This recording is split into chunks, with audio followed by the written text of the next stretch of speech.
السلام علیکم ورحمۃ اللہ وبرکاتہ۔ اعوذ باللہ من الشیطان الرجیم، بسم اللہ الرحمن الرحیم۔ الحمد للہ رب العالمین، اما بعد فقد قال اللہ تبارک و تعالی فی القرآن المجید والفرقان الحمید وقالہ الحق وهو اصدق الصادقین۔ بسم اللہ الرحمن الرحیم، الحمد للہ رب العالمین الرحمن الرحیم مالک یوم الدین۔ سب سے پہلے ابتدا ہے اور تعریف حمد و ستائش اس پاک رب جلیل کے نام سے جس نے قرآن پاک میں اپنے آپ کو رب العالمین مالک یوم الدین کہا ہے۔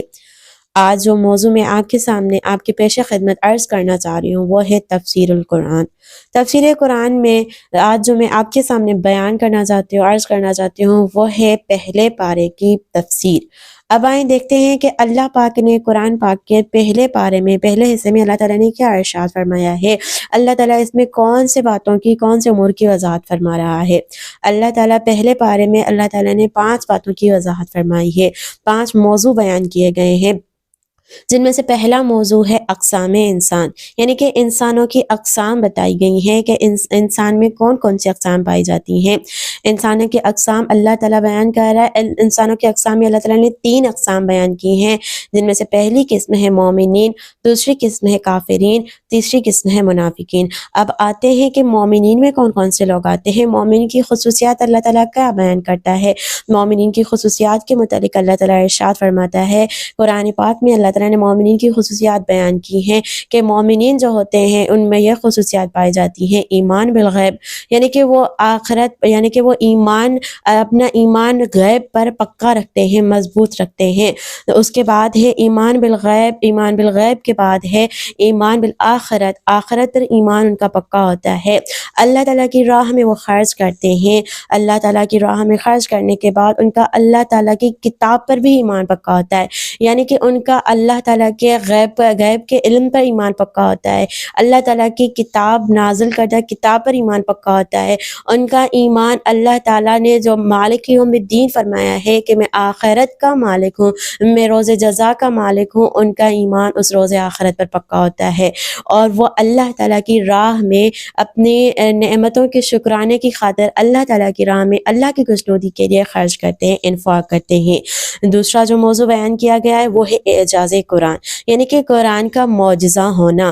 اللہ تعالیٰ نے قرآن کی جن صورتوں میں قرآن کا اعجاز بیان کیا ہے، قرآن کا معجزہ بیان کیا ہے، ان میں سے ایک سورہ بقرہ ہے، جس میں اللہ تعالیٰ نے شروع میں قرآن کے اعجاز کی وضاحت کی ہے۔ اب آئیں دیکھتے ہیں کہ کس طرح قرآن پاک میں جو دوسری سورہ ہے وہ ہے سورہ بقرہ، جس کی ابتدا کچھ اس طرح ہے، بسم اللہ الرحمن الرحیم، الف لام میم ذالک الکتاب لا ریب فیہ ھدی للمتقین۔ اللہ پاک نے اس سورہ کی ابتدا حروف تہجی سے فرمائی ہے، اور آگے قرآن پاک کی فضیلت بیان کی ہے کہ یہ وہ کتاب ہے جس میں کسی قسم کا شک نہیں، یہ وہ کتاب ہے جو متقین کے لیے ہدایت ہے۔ اس سورہ کی ابتدا اللہ تعالیٰ نے حروف تہجی سے کی ہے۔ اس میں اعجاز قرآن کس طرح ثابت ہے، وضاحت کرتی چلوں کہ حروف تہجی سے اللہ پاک ابتدا کر کے یہ بیان کرنا چاہتا ہے کہ یہی وہ حروف تہجی ہیں اے میرے بندو جن سے تم بھی کلام کرتے ہو، جن سے میرا بھی کلام بنا ہے، لیکن فرق اتنا ہے کہ انہی حروف تہجی سے تم اپنا کلام بنا سکتے ہو، لیکن مجھ رب جیسا کلام نہیں بنا سکتے۔ اللہ پاک نے اس طرح ایسی سوروں میں اللہ تعالیٰ نے قرآن کے اعجاز کو بیان کیا ہے۔ اس کے بعد آتے ہیں کہ اللہ تعالیٰ نے دیکھے کہ پہلے پارے میں اور کون سی موضوع کی وضاحت کی ہے۔ اس کے بعد جو دوسرا موضوع ہے وہ ہے قصہ تخلیق حضرت آدم علیہ السلام۔ اللہ تعالیٰ نے اس سورہ بقرہ میں پہلے پارے میں اللہ تعالیٰ نے قصہ حضرت آدم علیہ السلام، تخلیق حضرت آدم علیہ السلام کی وضاحت فرمائی ہے کہ کیسے اللہ تعالیٰ نے فرشتوں کے سامنے کہا کہ میں زمین پر اپنا خلیفہ بنانا چاہ رہا ہوں، اور پھر فرشتوں کا وہ اعتراض کرنا کہ یا اللہ تو جو خلیفہ بنا رہا ہے وہ انسان تو اس دنیا میں آ کے خون ریزی کرتے ہیں، فتنہ و فساد کرتے ہیں، اور پھر کس طرح اللہ تعالیٰ نے خوبصورت جواب دیا کہ انی اعلم ما لا تعلمون، اے میرے فرشتوں جو میں جانتا ہوں وہ تم نہیں جانتے۔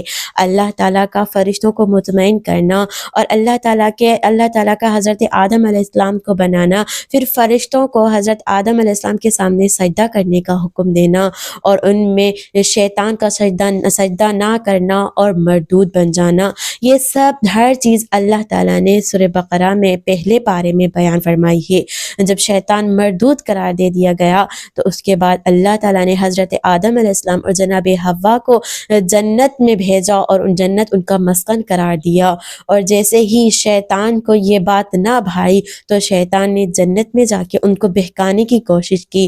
وہ بہکانا ادھر قرآن پاک میں پہلے پارے میں بیان کیا گیا ہے کہ وہ شیطان کا بہکانا اور جناب آدم و حوا کو اللہ تعالیٰ کا زمین پر بھیجنا اور پھر زمین پر خلافت انسان قائم کرنا، یہ ہر چیز وضاحت کے ساتھ اللہ تعالیٰ نے قرآن پاک میں بیان فرمائی ہے۔ اب آتے ہیں اس کے بعد والے موضوع کی طرف کہ قصہ قصہ حضرت آدم علیہ السلام کی تخلیق کے قصے کے بعد اللہ تعالیٰ نے جو بیان کیا ہے وہ بنی اسرائیل کے احوال بیان کیے ہیں۔ بنی اسرائیل کے احوال اللہ تعالیٰ نے بیان کیا ہے کہ بنی اسرائیل کو جب اللہ تعالیٰ نے مزید نعمتیں عطا کی لیکن نعمتوں پر شکرانے کے بجائے ان لوگوں نے کفران نعمت کیا۔ جب انہوں نے کفران نعمت کیا تو ان کے نعمت کے کفر کی وجہ سے، ان کی نعمت کے کفر کی وجہ سے اللہ تعالیٰ نے ان پر لعنت کی۔ اس کے بعد جو موضوع بیان کیا گیا ہے وہ ہے قصہ حضرت ابراہیم علیہ السلام۔ حضرت ابراہیم علیہ السلام کا قصہ بیان کیا گیا ہے کہ کس طرح انہوں نے اپنے بیٹے کے ساتھ مل کر خانہ کعبہ کی تعمیر کی، خانہ کعبہ کی تعمیر کر کے یہ نیک کام انجام دے کے اللہ تعالیٰ کی بارگاہ میں اس کو قبول کروایا، اللہ تعالیٰ کی بارگاہ میں قبول کروا کے اس کے بعد اللہ تعالیٰ کی بارگاہ میں توبہ و استغفار کی۔ اب اس کے بعد مزید میں آپ کے سامنے سورہ بقرہ میں جن باتوں کی وضاحت اللہ تعالیٰ نے فرمائی ہے ان کو میں بیان کرتی چلوں کہ اللہ پاک سورہ بقرہ میں ارشاد فرما رہا ہے احکام دین میں اپنی مرضی سے، اپنے انتخاب سے عمل نہ کریں۔ سورہ بقرہ آیت نمبر 85۔ خداوند متعال آپ کے تمام پوشیدہ اور ظاہری امور سے آگاہ ہے۔ سورہ بقرہ آیت نمبر 77۔ آپ جو کچھ لوگوں سے کہتے ہیں خود بھی اس پر عمل کیا کریں۔ اللہ پاک قرآن پاک میں واضح ارشاد فرما رہا ہے کہ اپنی باتوں کو صرف زبان کی بولنے کی حد تک نہ رکھیں بلکہ آپ جو کچھ لوگوں سے کہتے ہیں سب سے پہلے اس پر آپ خود عمل کریں۔ سورہ بقرہ کی آیت نمبر 44۔ حق و باطل کو مخلوط نہ کریں۔ سورہ بقرہ کی آیت نمبر 42۔ زمین پر فساد پھیلانے والے ہی نقصان اٹھانے والے ہیں۔ سورہ بقرہ آیت نمبر 27۔ وہ خداوند متعال کی سزا جو اللہ تعالیٰ کی ہمیں دی ہوئی سزا ہے وہ ہمارے اعمال کے مطابق ہے۔ اللہ تعالیٰ انسانوں پر کوئی ظلم نہیں کرتا بلکہ اللہ تعالیٰ انسانوں کو جو ان کے گناہوں کی سزا دیتا ہے وہ ان کے گناہوں کے برابر ہی ہوتی ہے۔ سورہ بقرہ آیت نمبر 7۔ انسانی خلقت کا مقصد فقط اور فقط خدا کی بندگی ہے۔ سورہ حمد آیت نمبر 1۔ بدترین آمدنی دین فروشی ہے، یعنی کہ دین کو فروش کر کے اس سے آمدنی وصول کرنا یہ آمدنی میں سے بدترین آمدنی ہے۔ سورہ بقرہ آیت نمبر 79۔ نماز اور صبر کے ذریعے مشکلات میں کامیابی حاصل کریں۔ سورہ بقرہ آیت نمبر 45۔ حقیقت کو نہ چھپاؤ۔ سورہ بقرہ آیت نمبر 42۔ اگر توبہ سچی ہو تو خداوند متعال قبول کر لیتا ہے۔ سورہ بقرہ آیت نمبر 37۔ مکاری کا نتیجہ مکار پر ہی پلٹتا ہے۔ سورہ بقرہ آیت نمبر 9۔ اللہ پاک سے دعا ہے کہ اللہ پاک ہمیں اس قرآن پاک کو پڑھنے اور اس کی تعلیمات کو، ان کی آگاہی کو سمجھنے اور اس پر عمل کرنے کی توفیق عطا فرمائے، اور ہماری اول و آخر یہی دعا ہوتی ہے کہ اللہ تعالی ہمارے آخری نجات دہندہ امام زمانہ علیہ السلام کے ظہور میں تعجیل فرمائے۔ اللہم صلی علی محمد و آل محمد۔ السلام، التماس دعا۔